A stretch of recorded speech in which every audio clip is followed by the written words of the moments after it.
Night draped over New York City like a velvet curtain, but inside the glass walls of Wolf's studio, the light still blazed bright. On the 28th floor, Adrian Wolf stood silently, hands in his pockets, sharp eyes staring down at the glowing streets below.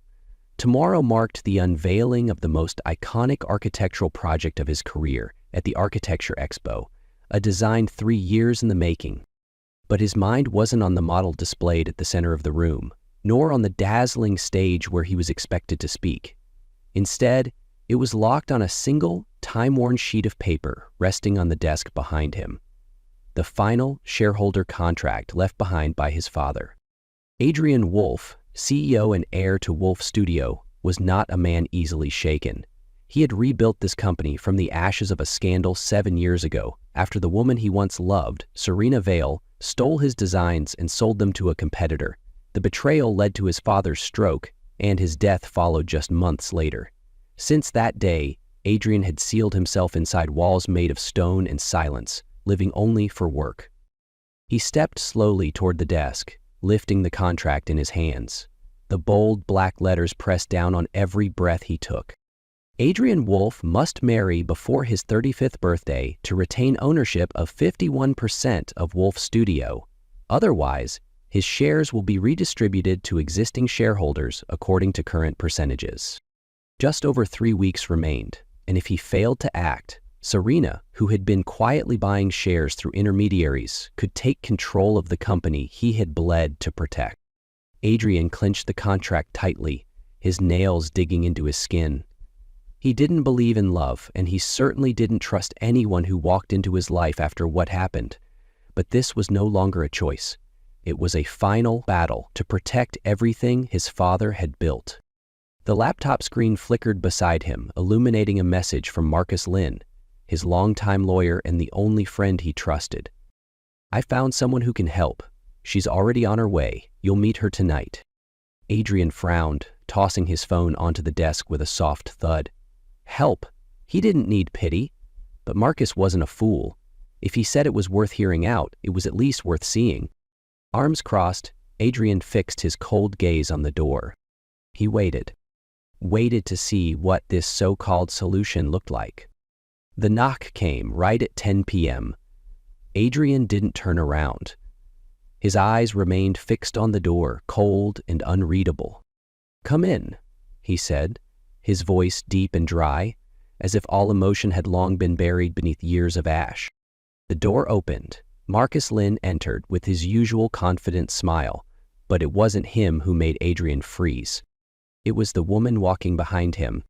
She stood at the threshold wearing a faded denim jacket, her brown hair tied into a slightly messy bun, clutching a thick sketchbook in her arms. No cocktail dress, no heels, no makeup. She looked nothing like someone who belonged in Adrian's pristine, high-stakes world. And yet, her eyes, bright and unwavering, made it impossible to look away. "Adrian, this is Isla Rivera," Marcus said with enthusiasm, "a freelance eco-architect, and the one who can help you with your little contract issue." Isla stepped forward, placing the sketchbook firmly on the desk, as if she were used to skeptical stares like his. "I can help you, Mr. Wolf," she said, her voice clear and steady. "I know your situation, and I know how to turn it into an advantage." Adrian crossed his arms, scanning her from head to toe. A freelance designer? She looked more like a street artist than someone who could save the architectural empire he'd fought to preserve. "An advantage?" he asked, his voice flat. "What exactly do you know about my situation that gives you the nerve to say that?" Isla didn't flinch. Her eyes locked onto his. Not confrontational, not afraid, just calm, unshaken. "I know you need a wife, or at least someone to play one to retain control of your firm," she said. "And I know how to make it believable, not just to the press, but to your shareholders." She paused, then gave a subtle, knowing smile.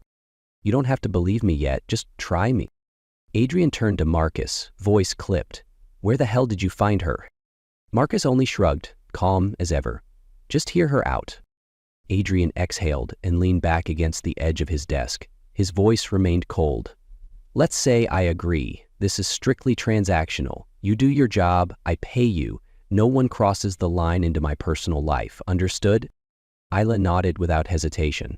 Understood, Mr. Wolf. Then why do you want to do this? Adrian's voice dropped, touched with suspicion. Money? Fame? Or is there something I haven't figured out yet? Isla was quiet for a beat. Something flickered in her eyes, a shadow of something she wasn't ready to reveal. I have my reasons, she said softly but firmly. Adrian frowned. That strange feeling again. Curiosity, almost concern. But he shoved it down. Fine, he said. Where do you start? Isla smiled faintly, opened her sketchbook, and pulled out her phone. Within minutes, she had created a new Instagram account titled Adrian and Isla, uploaded an edited photo of Adrian from last year's Expo with the faint silhouette of a woman beside him. The caption read, Inspiration is love. A and I. She turned the phone to him. First step is media presence. We need people to believe it before the shareholders start asking questions. Adrian raised a brow. Within seconds, the post had dozens of likes. The hashtag #WolfCouple was already spreading. You're fast, he admitted, then quickly added. But don't think this is enough. Architectural media isn't easy to fool. Neither are my shareholders. I know, Isla replied, confident, which is why I've already crafted our story. We met at a small exhibit in Brooklyn. You were intrigued by my sustainable designs. It's simple, but it works. She lowered her gaze to her sketchbook, her pencil moving quickly and precisely. Adrian studied her. Under the glow of the office lights, her features looked soft, but resolute. And in that moment, he knew Isla Rivera might not belong in his world, but she was far from ordinary. The Wolf Studio building still glowed while the city slept. On the 28th floor, only two remained, Adrian and Isla.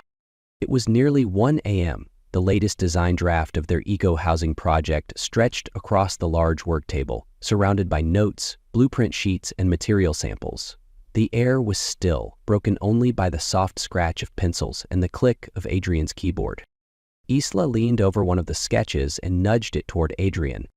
This wooden joint here, it might shrink with weather changes. If we switch to a mechanical expansion joint, the structure will hold better. Adrian tilted forward, his sharp eyes scanning her suggestion. After a few seconds, he gave a short nod. You're right. The tech team missed that. Isla didn't gloat. She simply smiled and continued making adjustments. In the dim light of the desk lamp, Adrian quietly studied her. No dramatics, no need for validation, just quiet precision and passion flowing through each stroke. It was rare in this industry, where so many chased recognition over substance. At that moment, she reached for a pencil at the same time he did. Their hands touched. Adrian froze. Her palm was warm, soft, and surprisingly steady. A jolt traveled down his spine, like his skin had remembered something it had forgotten long ago. The simple presence of someone else, a touch that carried no agenda. She didn't pull back immediately, but didn't linger either. She just kept sketching, unfazed. But for Adrian, it was the first time in years that he didn't feel the urge to pull away. Where did you study design? He asked suddenly, breaking the silence. Isla looked up, surprised by the personal question. I didn't. I'm self-taught. No formal education. Then how are you this good? She shrugged, smiling softly. I used to be homeless with my mom. We slept on park benches, picked through garbage for change. But I loved to draw. Drawing was how I imagined a better life. When I was old enough, I'd sneak into the city library and teach myself how to read blueprints. Adrian said nothing. Something tightened inside him. Isla continued, her voice steady. One day, my mom collapsed from exhaustion outside a shop. A stranger called an ambulance. Later, he helped her get a job. If it weren't for him, I wouldn't even have a roof over my head. Adrian watched her, his eyes dark and unreadable. He didn't speak.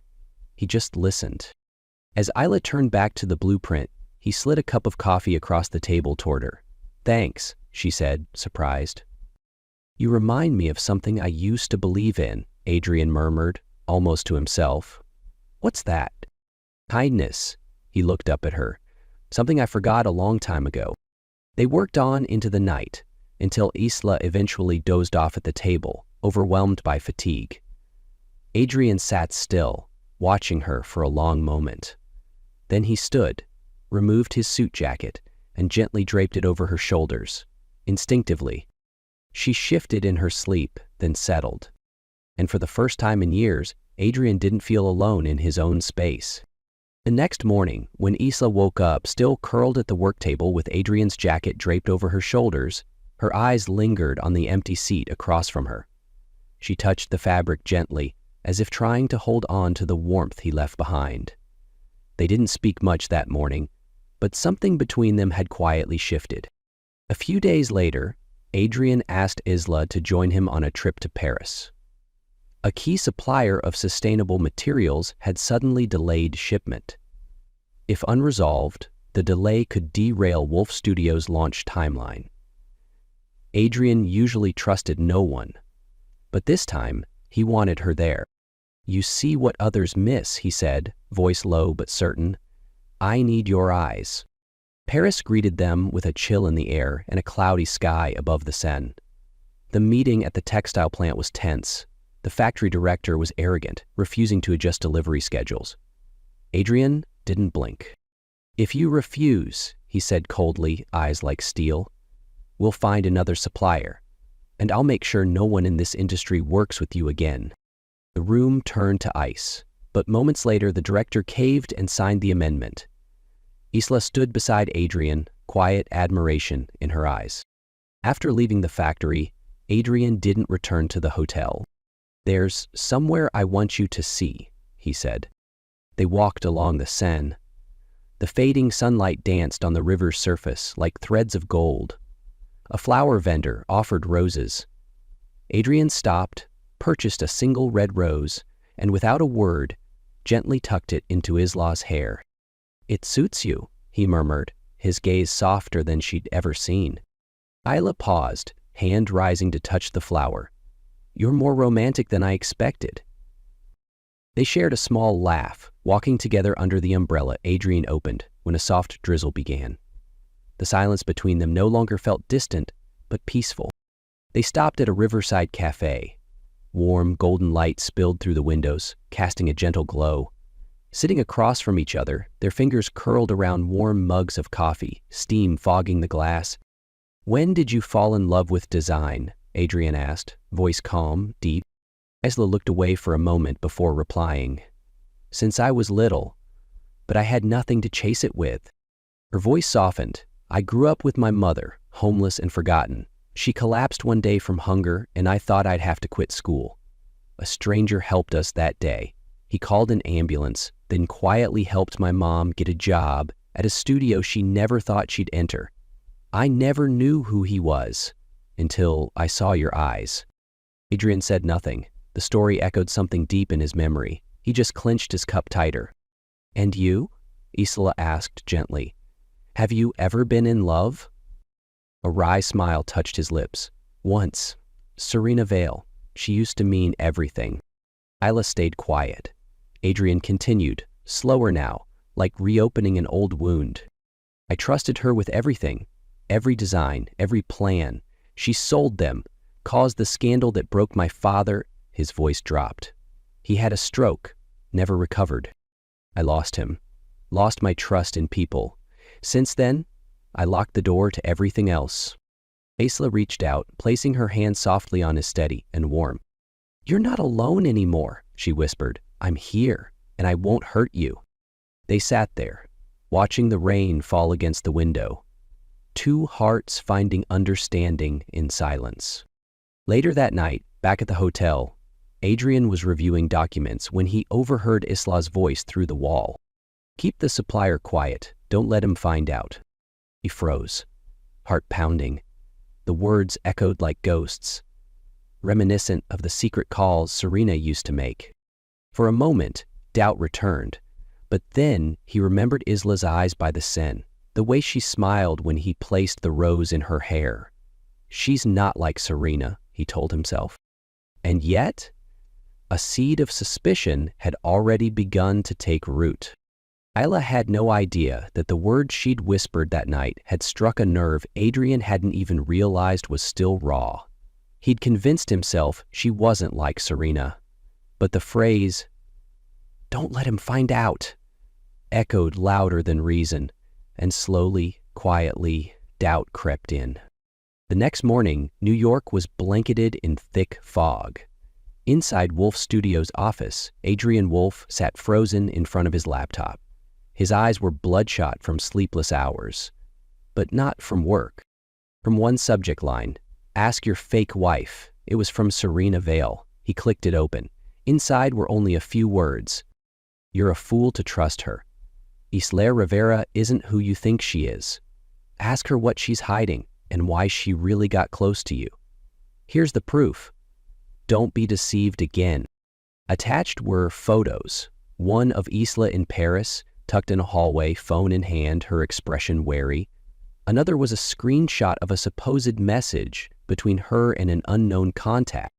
"The collection is almost ready. Don't worry, he doesn't suspect a thing." Adrian felt the air leave his lungs. Paris, the hotel, don't let him find out. It all aligned like pieces in a cruel puzzle. Betrayal roared through him like a rising tide. For a second, the long nights they'd spent working together, her warm smile, her thoughtful silence, all of it crumbled into lies.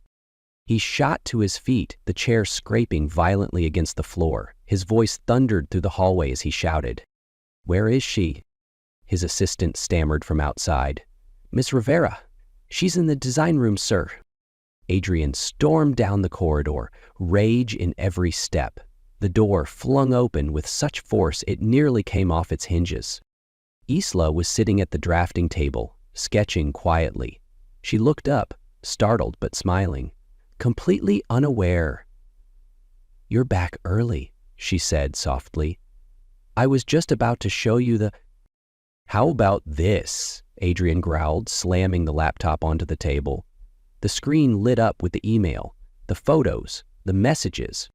Isla paled. Her smile vanished. "You're Serena's spy, aren't you?" Adrian hissed. "I let you in. I trusted you. I love you, and you stabbed me in the back." Isla rose, trembling. No, it's not what you think." "Not what I think?" His voice was ice. "Then what are these messages? And that night in Paris? Don't let him find out? That was me, wasn't it?" Tears spilled down Isla's cheeks. "It was a call about the supplier. I was helping you. I don't know how Serena got this, but I swear I didn't betray you." Adrian turned away, fists clenched. Part of him wavered, but the rage burned hotter. "You played your part well," he sneered. "The kind girl, the savior, the one who made me believe again. But in the end, you're just another Serena." "You don't believe me?" she asked, voice breaking. "I did," Adrian said bitterly. "And that's why I feel like a damn fool." He spun away. A coffee mug hit the floor, shattering, just like the trust between them. Isla stood still, broken, tears in her eyes, no words left. "Get out," Adrian said, voice flat, "before I have security do it." The air thickened with silence. Isla turned and walked out, her steps hollow, her presence fading with each one. The door clicked shut behind her. Adrian sank into his chair, buried his face in his hands. And for the first time in 7 years, he wept. Adrian sat alone in his office, surrounded by the silence of a trust shattered. His laptop screen dimmed with time, but the images still burned behind his eyes. Isla's smile, the way she reached for his hand, the whisper he had tried so hard to forget. Now, every memory had turned to doubt. The next morning, an emergency board meeting was held via Zoom. A rumor had spread like wildfire, accusing Wolf Studio of design theft. The source? An anonymous post traced back to an account tied to Serena Vale. Adrian sat tall before the camera, dressed in black, his expression carved from stone. Behind him, the office was spotless, No trace of Isla remained. "Thank you all for joining on such short notice," he began, voice deep and measured. "I know recent rumors have caused concern, but today, I'll show you the truth." He shared his screen. Internal emails from Serena's company appeared, retrieved that morning by his IT team with Marcus's quiet help.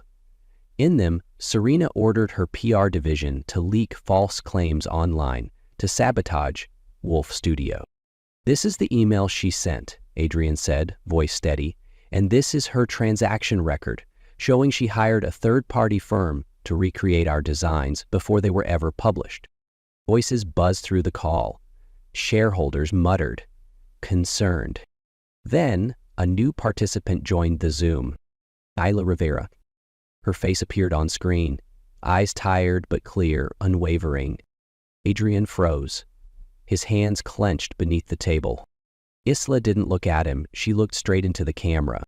"Serena called me a spy," she said, soft but firm, "but I never sold out Wolf Studio. I never betrayed Adrian Wolf." She shared her screen.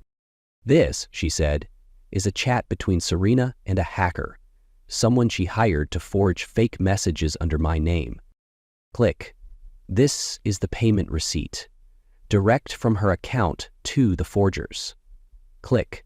And this," Isla's voice wavered but didn't break, "is an audio recording of her planning to destroy Wolf Studio's reputation if Adrian refused to surrender control." Silence. Then a shareholder spoke.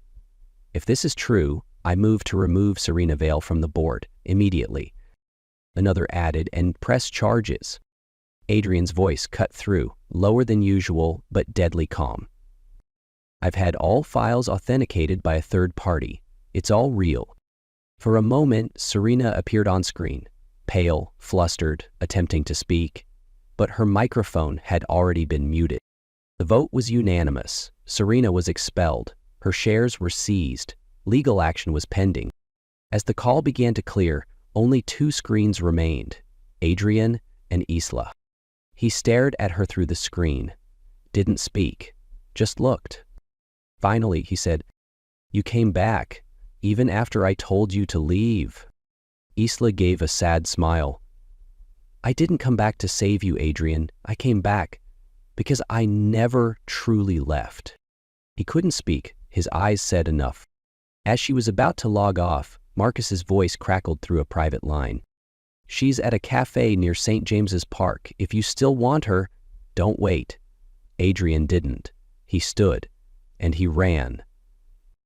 Adrian ran as if time itself were chasing him, not to catch up with it, but to reclaim what he had almost lost. A fine drizzle began to fall, soaking his shirt, but he didn't care.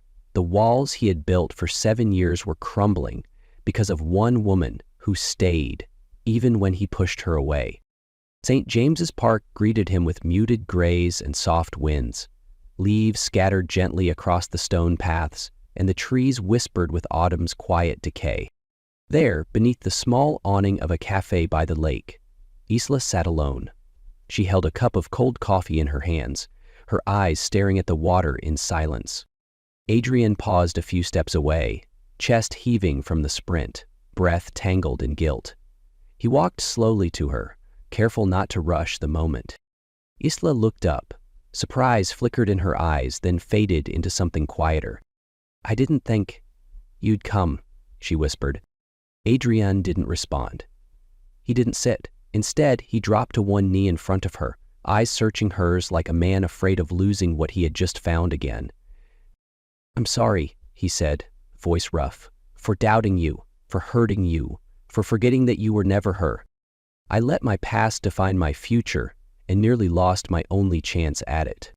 Isla covered her mouth, her body trembling, tears slipping down. "I built walls around my heart because I was scared of being betrayed again. But I became the one who betrayed you," Adrian continued. "I'm not asking for forgiveness. I'm just asking, let me love you again. This time, fully, fearlessly." Isla set the cup down and reached for his hand. She said nothing, just held him. "I never left," she whispered. "I was just waiting for you to come back." Adrian's grip tightened. The rain thickened. but they didn't move. He stood, pulled her close, arms wrapping around her as if he'd never let go again. And then he kissed her. Slow, certain, a kiss full of everything left unsaid, of heartbreak, healing, and hope. That night in the penthouse overlooking the city skyline, they sat close, fingers intertwined, the silence between them no longer heavy. Adrian brushed her hair back, murmuring, "7 years ago, I thought I died with my father. But then you came. You brought life I had given up on." Isla looked up at him, her eyes gleaming in the low light. "You didn't just save me once. 10 years ago, the man who called the ambulance for my mom, that was you." Adrian froze. Isla pulled a faded photo from her bag. A woman stood outside Wolf's studio in a worn uniform, her mother smiling weakly. "The night my mom told me, some people come into your life to help you stand, then disappear. But if you're strong enough, you can follow them and build something beautiful." Adrian traced the edge of the photo, his eyes misted. "You found me," he whispered, "even when I didn't believe in myself." Isla rested her head on his chest. "I didn't need perfect, Adrian. I just needed you to be real." Outside, the rain slowed. The city lights sparkled like fallen stars. And somewhere between brokenness and healing, a new beginning had quietly begun. 3 weeks after their reunion in the park, Adrian arranged a special event in the open square outside Wolf's studio, the very place where all his dreams had once begun, and now where he wanted to make a new promise to Isla. There were no flashing lights, no grand stage, no media coverage, just rows of wooden chairs, soft string music playing, and the golden hue of dusk embracing everything in warmth. Adrian stepped forward, dressed in a crisp white shirt, holding a small velvet box. Isla stood among the crowd, staff, friends, and family around her, but her eyes locked only on him. Her cheeks were flushed, her eyes glistened. "Isla!" His voice echoed, low but clear. "I used to think my life was made of losses. I lost my father. I lost trust. I lost the ability to believe in love. But then you came, quiet, unassuming. You walked in like a soft melody in a world too loud, and I heard it." He walked toward her. The crowd faded into the background. It was just the two of them now. "I don't need a contract. I don't need the media. The only thing I need is you." Then, before Isla could even process, Adrian dropped to one knee. "Isla Mendez," he said, voice trembling slightly. "Will you marry me? Not for shares or strategy, but for the promise of forever, from my heart."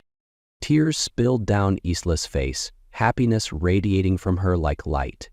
She didn't hesitate, didn't need to. "Yes," she whispered. "Yes." "Adrian."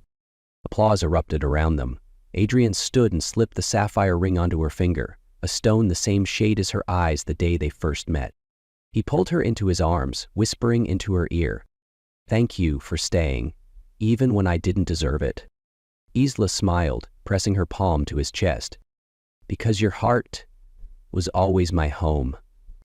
A few days later, they held a quiet wedding on the rooftop garden above Wolf Studio. No luxury, no celebrities, just family, close friends, and the team who had stood beside them through every storm. Isla stepped through the white curtains in a simple silk dress, her hair down, a single red rose tucked behind her ear, just like that night in Paris. Adrian waited, dressed in a soft gray vest, his gaze fixed on her as if she was his entire world. Richard stood as officiant. "Adrian Wolf, do you promise to love, protect, and walk beside Isla through every season of life?" Adrian squeezed Isla's hand. "From now until always," he replied, voice steady and true. "And you, Isla?" She smiled, never looking away. "I chose you when you couldn't even choose yourself, and I will always choose you, through sunshine or storm." They kissed, truly as husband and wife, not a kiss of arrangement, but one born of redemption, patience, and enduring love. Above them, the sky turned golden, wrapping around their embrace like a silent vow whispered by the wind. 1 year later, on a crisp autumn afternoon, the building once known as Wolf Studio now bore a new name, Wolf plus Mendez Atelier.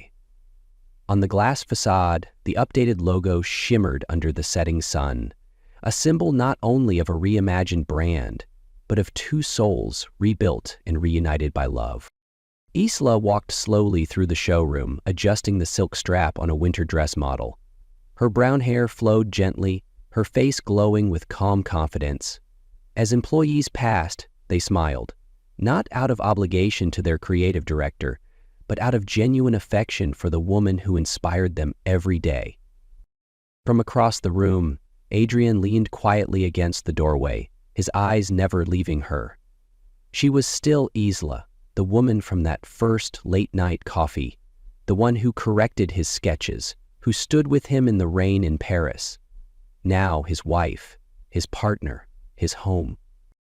He walked over, wrapping his arms around her from behind. "You give this place a soul," he whispered.